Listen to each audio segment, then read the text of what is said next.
कोई नहीं आएगा महाराज, कोई भी नहीं आएगा। किसी की आवश्यकता उसकी बुद्धि से बड़ी नहीं होती। कोई मूर्ख ही ऐसा प्राणघातक कार्य कर सकता। पूर्ण रात्रि नदी के शीतल जल में कोई खड़ा नहीं रह सकेगा, कोई भी नहीं। हमने पंडित रामाकृष्णा की बात को असत्य सिद्ध कर दिया।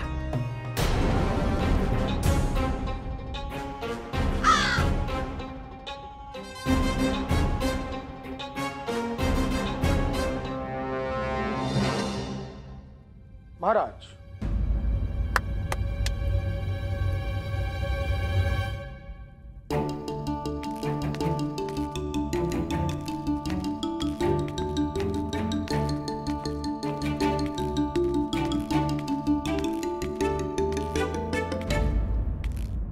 प्रणाम महाराज।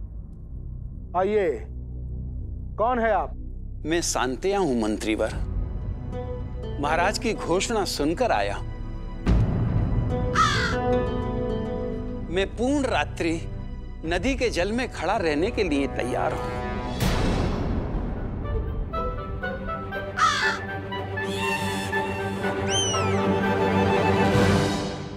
मूर्खो, हाँ?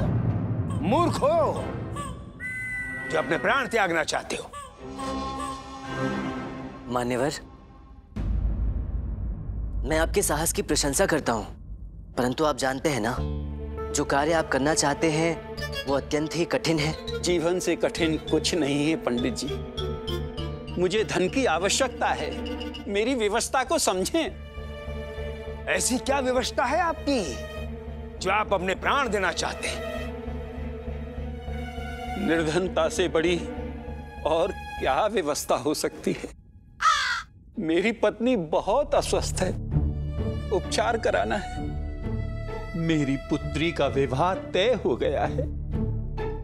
इस पुरस्कार की आवश्यकता है मुझे।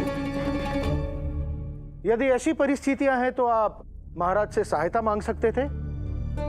महाराज अवश्य आपकी सहायता करते। आत्मसम्मान का क्या होगा? महाराज दयालु हैं, लेकिन मैं भिक्षा नहीं ले सकता। मैं तो ये कार्य करके ही धन लूंगा।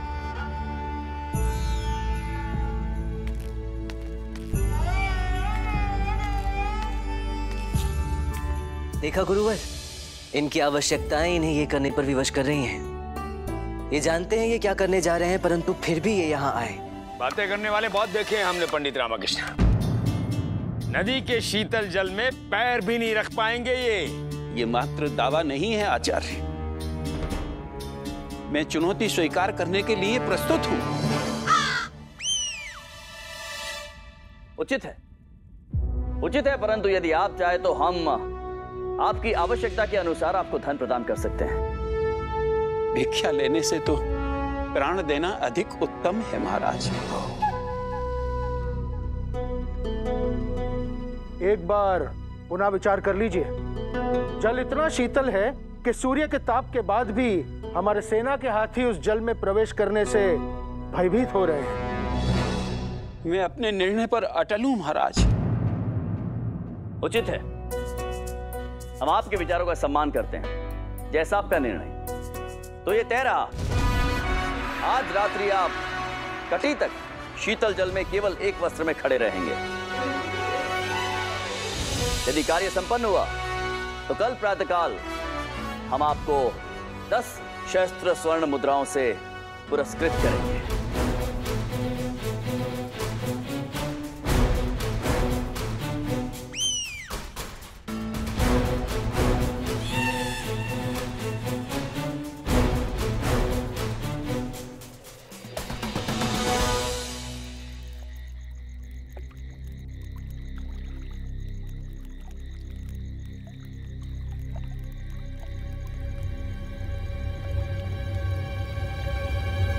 ये तो अच्छा हुआ गुरुदेव कि गुरु माता ने आपके लिए कोई इस प्रकार का प्राण नहीं रखा, अन्यथा आपकी तो हड्डियां भी नहीं बचती। गुरुजी, एक काम कीजिए, नदी में उतर के ना एक डुबकी लगा के देख लीजिए कि नदी का जल शीतल है या कहीं उष्ण तो नहीं है। अरे मूर्ख, इस शीत ऋतु में जल उष्ण कैसे हो सकता है? कोई आश्चर्य नहीं गुरुदेव, पंडित रामकृष्ण तो असंभव को भी संभव कर सकते हैं। क्या पता उन्होंने अपने कथन को सत्य प्रमाणित करने के लिए नदी की शीतलता को उष्णता में परिवर्तित कर दिया हो। गुरुजी।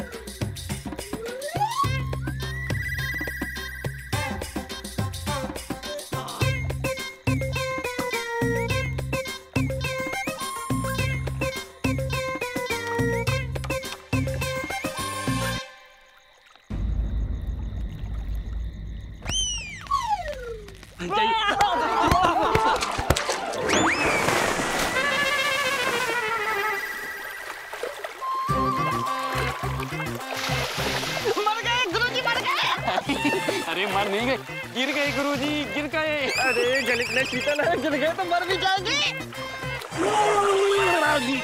अरे गुरुजी को कोई निकालो, अरे हमारे गुरुजी को कोई निकालो। तो निकालो सिपाहियों, जाकर आचार्य को बाहर निकालिए तुरंत। देखा, बुड्ढे को विश्वास हो गया, जल अत्यंत शीतल है ना? हाँ, किंतु बुड्ढा तो बच गया। आचार्य को उनके आवास पर ले जाइए।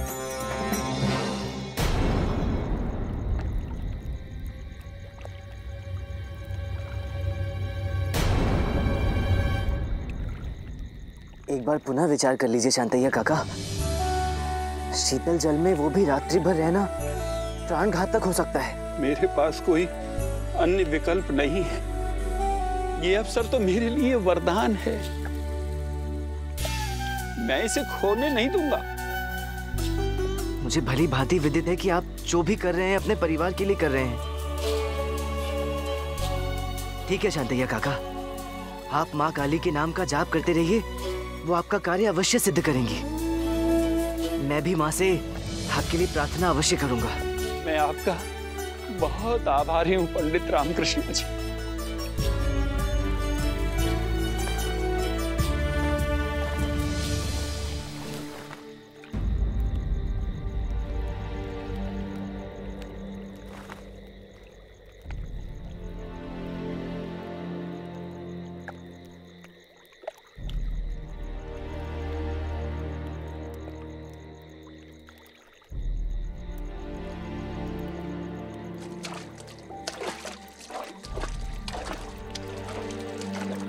हे माँ काली, इनकी रक्षा करना, इनकी कार्य पूर्ति में सहायक होना। माँ, रक्षा करना।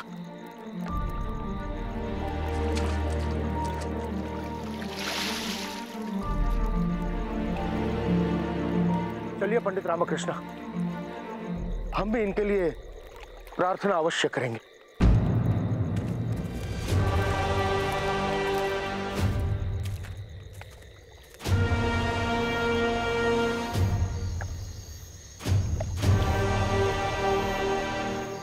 शांतैया काका, मन में माँ काली के नाम का स्मरण कीजिए, आपको शक्ति प्राप्त होगी।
शांतैया काका, आप ठीक हैं? बाहर आइए।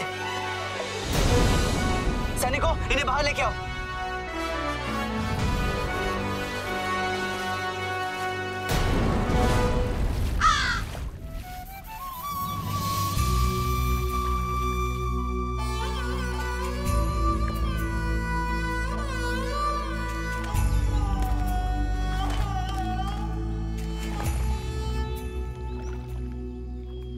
बधाई हो शांतैया काका, आपने एक असंभव कार्य को संभव कर दिखाया। अब आपके और आपके परिवार के सारे संकट दूर हो जाएंगे। आश्चर्य है, आपको कुछ नहीं हुआ? अब ठीक है? कहीं कोई चालाकी तो नहीं की आपने?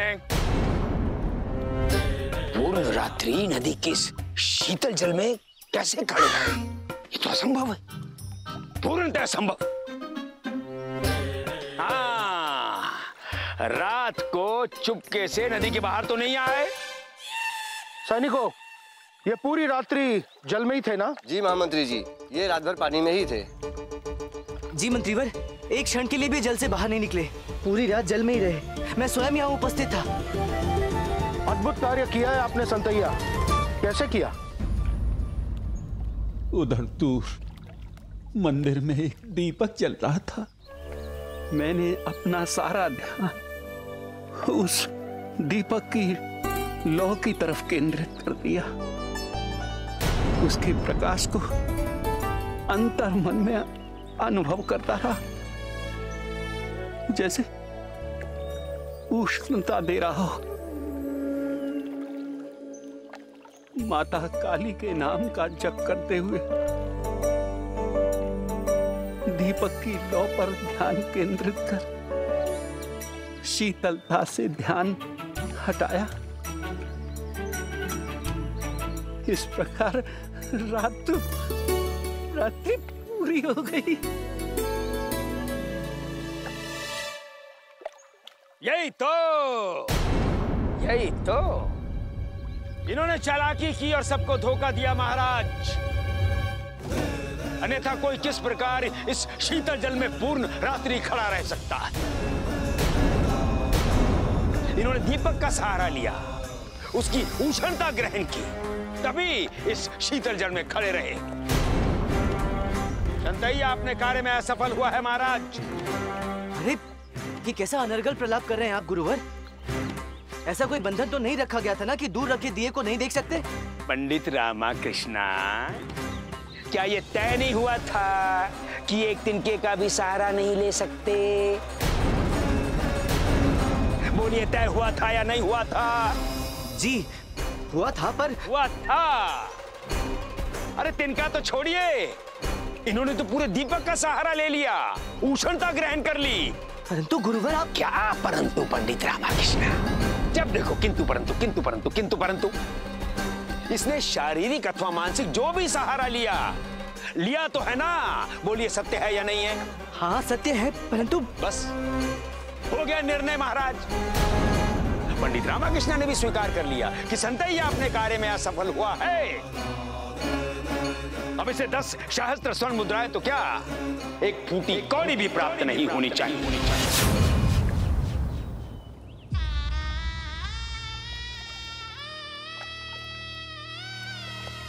महाराज, प्रतियोगिता तो प्रतियोगिता है और नियम नियम।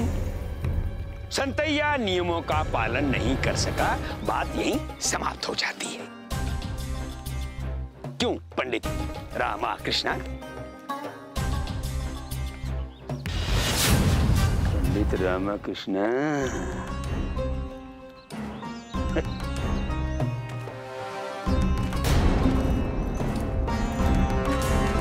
नहीं शांतैया काका, आप चिंतित ना हो, आपको न्याय अवश्य मिलेगा। मैं आपको न्याय दिलवाऊंगा। हाँ?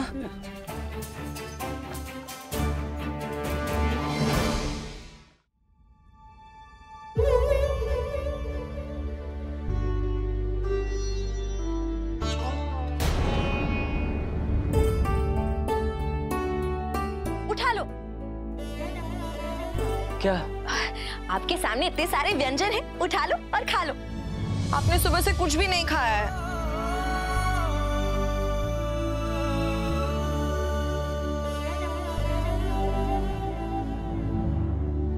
क्या हुआ? क्यों सुबह से गुमसुम बैठा है? क्यों कोई वार्तालाप नहीं कर रहा? क्या समस्या है जो सोच में डूबा हुआ है? सोच रहा हूँ अम्मा, शांतैया काका के साथ अन्याय हुआ है। उन्होंने अपने प्राणों की चिंता किए बिना एक एक असंभव कार्य को संभव कर दिखाया, परंतु उन्हें न्याय नहीं मिला और यह अन्याय मुझसे सहा नहीं जा रहा। बस आप सही कह रहे हैं, परंतु उनके साथ जो कुछ भी हो रहा है वो उनका भाग्य है और किसी और के भाग्य में कोई और क्या कर सकता है। हमने कब से थाली आपके सामने रखी है और आप है कि खा ही नहीं रहे। केवल थाली को देखने से पेट नहीं भर जाता। चलिए भोजन कीजिए।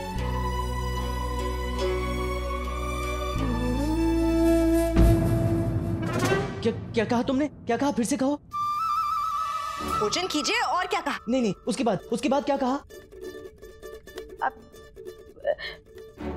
किसी और के भाग्य में कोई और क्या कर सकता है? नहीं, उसके बाद क्या कहा?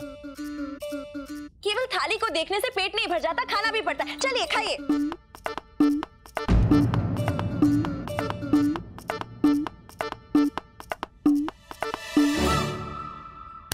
मिल गया उपाय। अब देखना मैं शांतैया काका को कैसे न्याय दिलवाता हूँ। महाराज, विजयवाड़ा राज्य में एक गंभीर समस्या उत्पन्न हुई। इस समस्या के समाधान के लिए हम। प्रणाम महाराज, क्षमा चाहता हूँ, आज फिर से मुझे आने में विलंब हो गया, परंतु आज के लिए मैंने विशेष अनुमति ली थी ताकि मैं कल के भोज की अच्छी तरह से व्यवस्था कर सकूं। ये किस प्रकार के भोज की बात कर रहे हैं आप पंडित रामकृष्ण? महाराज, इस भोज के पीछे एक विशेष प्रयोजन है, परंतु इसके विषय में मैं आपको भोज के अवसर पर ही ज्ञात करवाऊंगा। आप भी दोनों रानियों सहित अवश्य पधारें। गुरुवर आपको, धनीमनी आपको और मंत्रीवर, आप सभी को मैं यहां निमंत्रण देने के लिए ही उपस्थित हुआ हूं। बस महाराज की अनुमति की आवश्यकता है। अवश्य पंडित रामकृष्ण, अवश्य। यदि आपने भोज का आयोजन किया है तो कोई ना कोई प्रयोजन अवश्य होगा। ठीक है पंडित रामकृष्ण, अब जब महाराज ने स्वीकृति दे दी है तो हम भी अवश्य आएंगे। धन्यवाद गुरुवर। महाराज, ये एक ऐसा भोज होगा जिसे आप सब आजीवन भूल नहीं पाएंगे। अच्छा।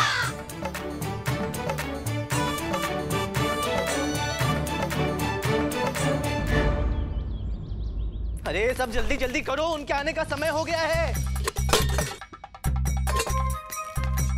ये हो गया। अरे ओहो, रुको। तुम पहले जाओ। हाँ। अच्छा सुनो। क्या है? हम काम कर रहे हैं। अरे हाँ, तो मैं भी काम की बात कर रहा हूँ। हाँ, आप चिंता मत कीजिए, सारा भोजन बन जाएगा और वो भी स्वादिष्ट। नहीं, 3 बातों का ध्यान रखना है। लड्डू अम्मा से बचा कर रखना, अन्यथा अम्मा टोकरी सहित सारे लड्डू चट कर जाएंगी और अतिथियों के हाथ कुछ नहीं लगेगा। उसकी चिंता करने की आवश्यकता नहीं है। मैं लड्डू नहीं खाऊंगी। हाँ। परंतु लड्डू चक्कर देखने की तो आवश्यकता है ना कि कैसे बने हैं। इसलिए मैंने 5 लड्डू चक्कर देख लिए हैं। स्वादिष्ट बने हैं। अच्छा अम्मा, बहुत हुआ। हाँ, 5 लड्डू। और दूसरी बात, वो पाचन वाला काढ़ा दिखाओ। वो पाचन वाला काढ़ा तैयार कर लेना भोजन के प्रारंभ में परोसने के लिए, इससे उन सबकी भूख बढ़ जाएगी।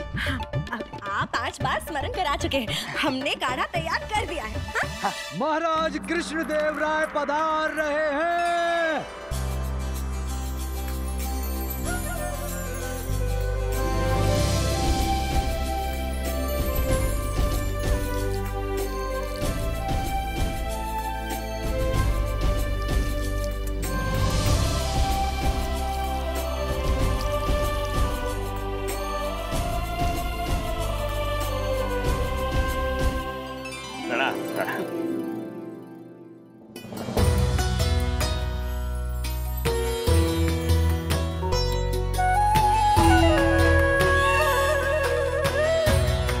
इसे लीजिए, इससे भूख जागृत होगी और भोजन पचेगा भी।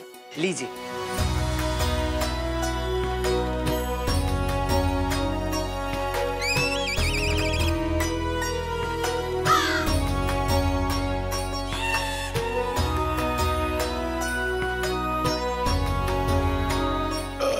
पीजिए आचार्य पीजिए, इस बार का भोज आपको सदैव याद रहेगा।